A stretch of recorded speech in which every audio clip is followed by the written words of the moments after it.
Welcome to our channel, Crime Loom, the place where true crime stories come alive.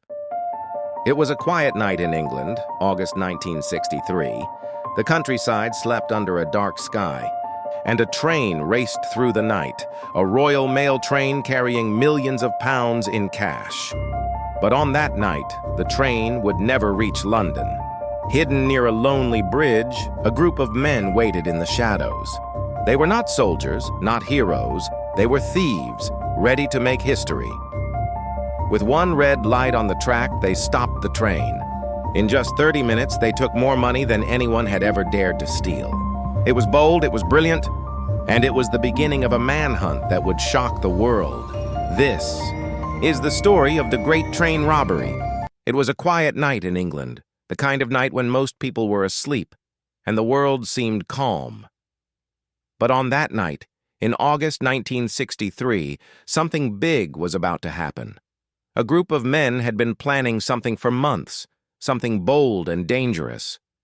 They were not just thieves. They were clever, careful, and ready to take a huge risk. Their target was a train, not just any train, but a Royal Mail train carrying money from Scotland to London.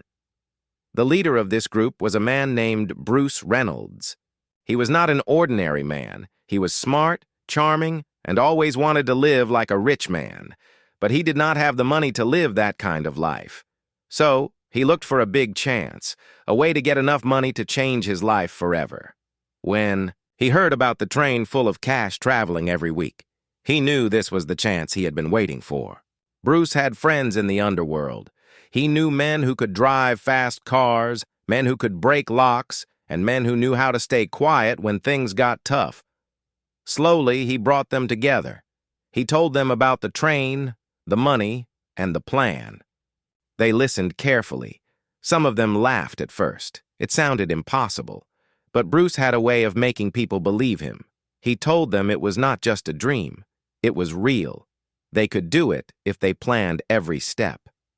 The gang started meeting in secret. They met in pubs, garages, and quiet houses. They talked for hours about how to stop the train, where to do it, and how to escape afterward. One of the men, an ex-soldier, said they could use the train signals to stop the train. That idea changed everything. They would not have to block the tracks or use guns. They could trick the driver into stopping the train on his own.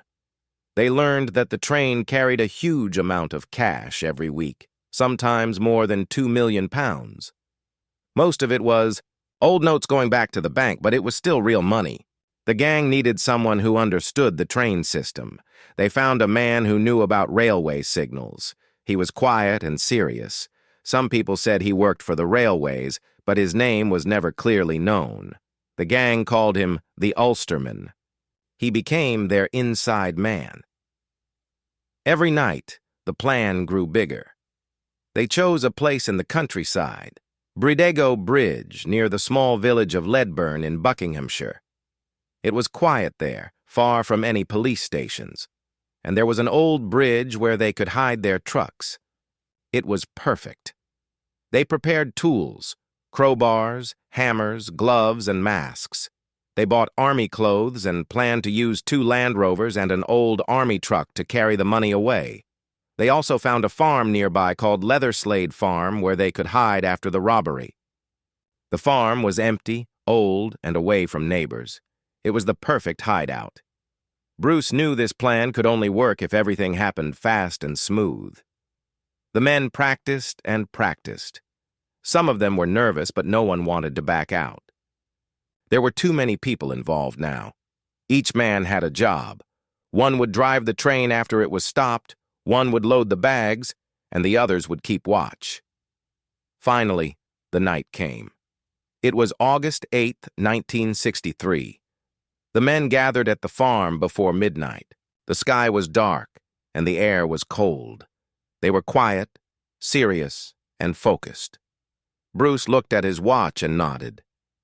"It's time," he said softly. They drove toward the tracks. The countryside was silent. The moonlight showed the silver lines of the railway shining in the distance. They parked near the bridge and waited. One of the men climbed up to the signal post. He worked quickly and changed the green light to red by covering it with a glove that had a red lens. Then they waited in the dark. Far away, the sound of the train came closer. The men could hear it long before they saw it. The heavy rhythm of the wheels grew louder and louder. The Royal Mail train was right on time. Inside, the workers were sorting letters and bags of money. The driver, Jack Mills, saw the red light ahead and slowed down. He had no idea what was waiting for him. The train stopped. Jack leaned out of the window, wondering what was wrong. Before he could react, a man climbed up and shouted at him to get down. Jack refused at first.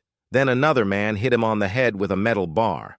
Jack fell, bleeding, but still alive. The robbers moved fast. They uncoupled the engine and the mail carriage from the rest of the train.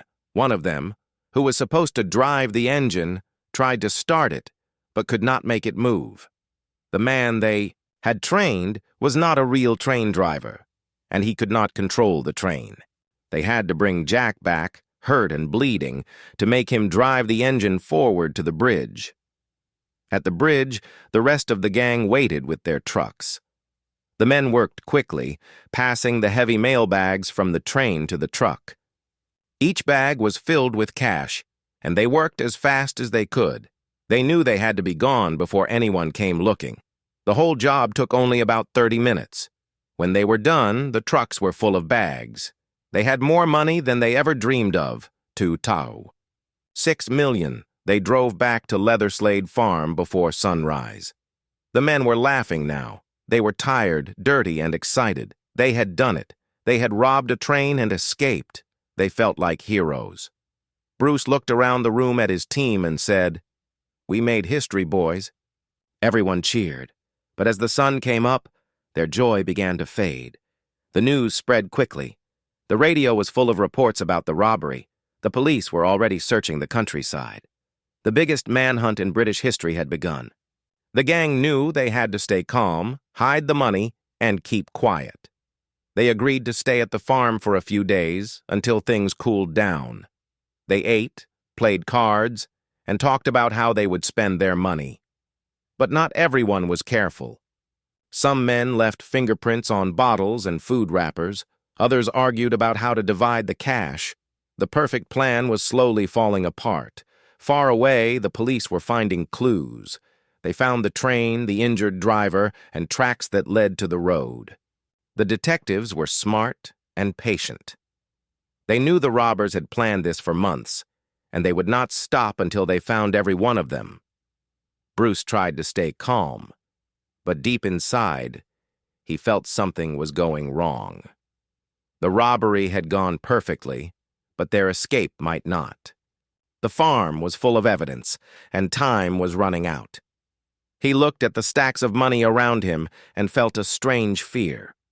They had taken what they wanted, but at what cost? The Great Train Robbery was not just a crime anymore. It had become a story that would soon shake the whole country.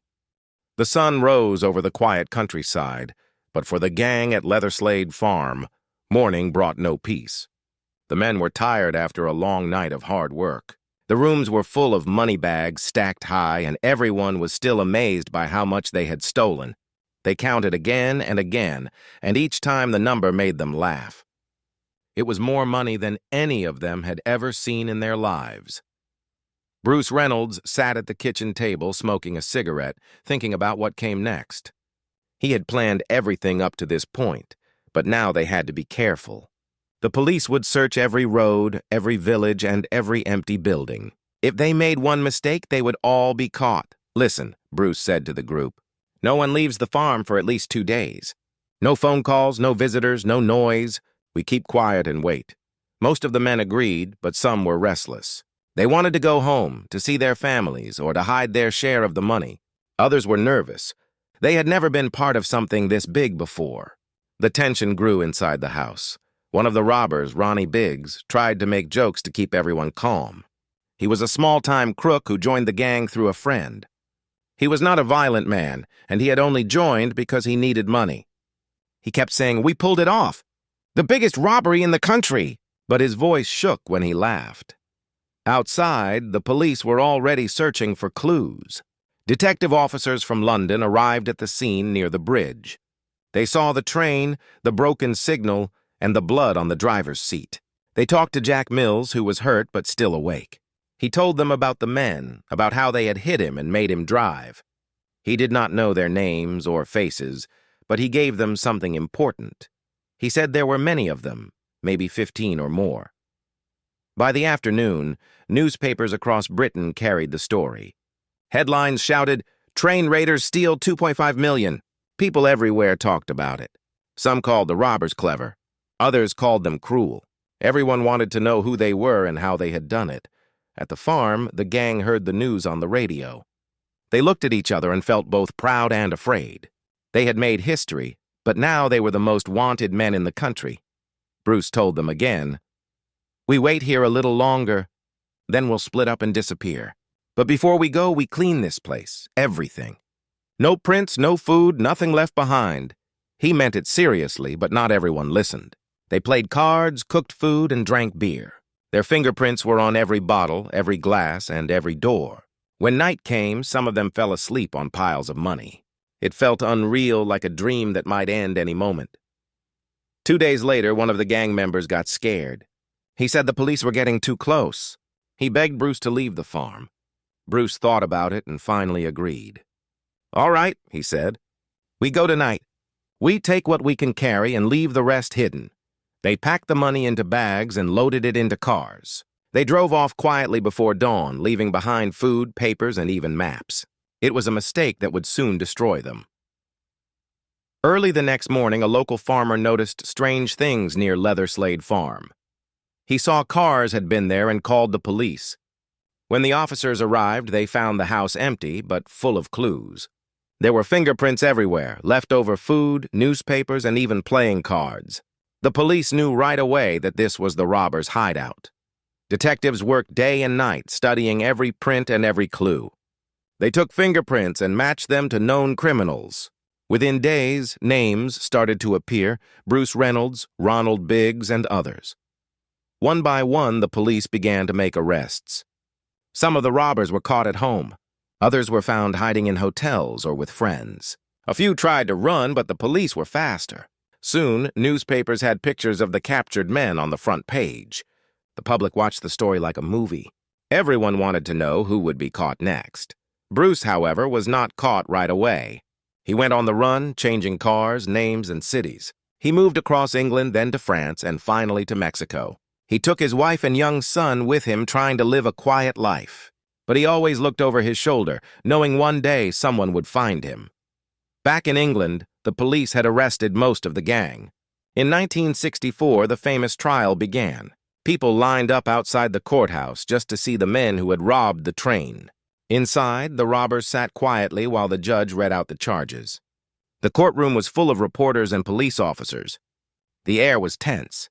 The trial went on for weeks. The robbers' lawyers tried to defend them, but the evidence was strong. The fingerprints, the money, the witnesses, all pointed to them. Finally, the judge gave his decision. It was one of the toughest sentences in British history. Most of the men received 30 years in prison. Some of them shouted in anger. Others hung their heads. The dream of a rich and free life had turned into a nightmare. But the story did not end there. A year later, one of the most famous escapes in history took place. Ronnie Biggs, who had been given 30 years, climbed over the wall of Wandsworth Prison with a rope ladder. Friends waited for him outside in a van. They drove him to a small airport and he flew to France. From there, he went to Spain, then to Australia, and finally to Brazil. For many years, he lived in Brazil as a free man. He became something of a legend. Tourists came to see him, to hear his story. Some people admired him, calling him the gentleman thief. Others thought he was just lucky. The British police wanted him back, but Brazil refused to send him home. Meanwhile, the rest of the gang served their time behind bars. Some tried to appeal, but most failed. The robbery had made them famous, but it had also destroyed their lives. Years passed, and Bruce Reynolds was still on the run. He missed his country, but he knew returning meant prison. He lived under false names, moving from place to place. The money slowly ran out. Friends turned away. Being a fugitive was lonely and hard. In 1968, 5 years after the robbery, Bruce was finally caught in England. He was tired of running. When the police arrested him, he didn't fight. He just smiled and said, "You took your time, didn't you?" He was sent to prison just like the others. The Great Train Robbery was finally over, or at least it seemed that way. But the story would live on for decades, told again and again in books, films, and newspapers. Even after many years, people still wondered what had happened to the rest of the money. Only a small part was ever found. The rest seemed to vanish, just like the dream of the men who stole it. They had planned for glory and riches, but in the end, all they got was prison and regret. Yet the story of their bold crime would never be forgotten. It had become part of history, a tale of greed, courage, and the high price of chasing easy money. Years went by, and the Great Train Robbery slowly turned into a legend. People still talked about it in pubs and on television. Some said it was the most clever crime ever done in Britain. Others said it was a terrible act that hurt innocent people. Everyone had an opinion, but the truth was simple. It was a crime that changed the country forever. In prison, the robbers lived hard lives. The cells were small and time moved slowly. Some men kept quiet and tried to survive their long sentences. Others grew angry and bitter. They had dreamed of a rich and free life, but now they were trapped behind bars. They had money once, but it was gone, and freedom was far away. Bruce Reynolds sat in his cell, thinking about everything that had happened. He remembered the night of the robbery, the sound of the train, the bags of money, and the laughter at the farm. He also remembered the fear in the driver's eyes and the sound of police sirens in the distance. Sometimes he told himself it had all been worth it. But on other nights, he lay awake and wondered what kind of man he had become. He missed his wife and his little boy. Letters came now and then, but it was never the same. The years took their toll. He grew older, quieter, and tired. He still had his pride, but the dream of the big life was gone. Some of the robbers were released early for good behavior, but most served long years. The world outside changed while they were locked away. When they finally stepped out of prison, they found a country that was no longer the same. London was busier, faster, and filled with people who only knew them as names from an old newspaper story. Ronnie Biggs, far away in Brazil, was living a strange kind of freedom. He had no legal papers and he could not travel freely, but he was not in prison.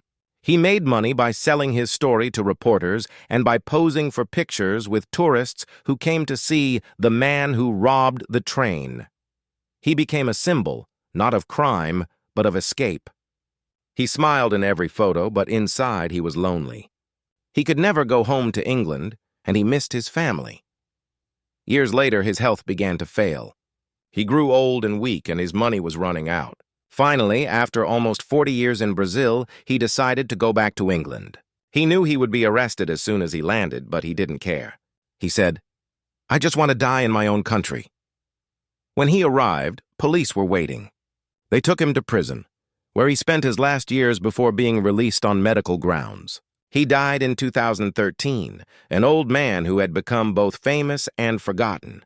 Bruce Reynolds was also released after serving many years. When he came out, he was no longer the bold leader of a great heist. He was an older man with stories and memories. Reporters tried to interview him, and he sometimes spoke to them, but he never seemed proud. "It was a mistake," he once said. "I wanted adventure and got a nightmare." The Great Train Robbery had made him rich for a short time, but it had cost him his best years, his peace, and his friends. Many of the men who had once laughed with him were gone. Some died in prison, some in poverty, and some just disappeared into quiet lives, trying to forget. The driver, Jack Mills, never fully recovered from the attack that night. He went back to work for a while, but suffered from headaches and stress. He passed away a few years later. People often forget his name when they talk about the robbery, but he was the one who suffered the most. The police officers who worked on the case were proud of what they did. It was one of the biggest investigations in British history. They had used fingerprint evidence, tracking skills, and patience to catch almost everyone involved. Their work became a model for future police cases. As the years went by, the robbery became part of British culture. Movies were made, books were written, and songs were sung about it. Young people who hadn't even been born in 1963 learned about the Great Train Robbers in school or on television. Some saw them as daring heroes, others as greedy criminals. The truth lay somewhere in between. The robbery showed both sides of human nature: courage and greed, teamwork and betrayal, planning and foolishness. It was a story about men who wanted to change their lives and thought money could do it. But in the end, it destroyed them. Bruce Reynolds lived quietly until he died in 2013, the same year as Ronnie Biggs. By then, most of the gang were gone. Only their story remained, told and retold by writers, filmmakers, and dreamers. Even 50 years later, people still argued about it. Could it have worked better? Could they have gotten away if they had cleaned the farm? Maybe. But every plan has its weakness, and every crime has its price. Sometimes when people talk about the robbery, they forget that it was real. Real men, real pain, real lives. It wasn't just an adventure story or a movie script. It was a moment in time when greed met cleverness, and the world stood still to watch. Children who heard the story asked, did they ever find all the money? The answer was no. Much of it was never recovered. Some people believed it was buried somewhere in the countryside. Others said it had been spent long ago. Perhaps it was hidden so well that no one would ever find it. That mystery added to the legend. The Great Train Robbery became more than a crime. It became a symbol of daring dreams, of mistakes, and of the strange line between bravery and foolishness. It showed that even the smartest plans can fail, and that freedom is worth more than gold. In the end, the men who robbed the train didn't win or lose. They simply became part of history, remembered for what they did on one dark night in August 1963. Their story still teaches something important: that greed can blind even the cleverest minds, and that every choice has a cost. The men wanted a fortune and got fame instead, but not the kind of fame they wanted, and so the legend of the Great Train Robbery lives on, told again and again in simple words across generations. It began as a plan for a perfect crime and ended as a lesson that nothing perfect ever lasts. Years passed, but the story of the Great Train Robbery never faded. The men who once dreamed of riches spent their best years behind bars. Some died in prison, others grew old in silence, and a few kept running until the end. Most of the money was never found, but the legend lived on. It became more than a crime. It became a lesson. A lesson that greed can steal your freedom, and that no plan, however clever, is ever perfect. Today, the name still echoes through time: the Great Train Robbery, a daring dream that began in the dark and ended in regret. Subscribe to Crime Loom, and join us as we unravel more heists, mysteries, and untold legends.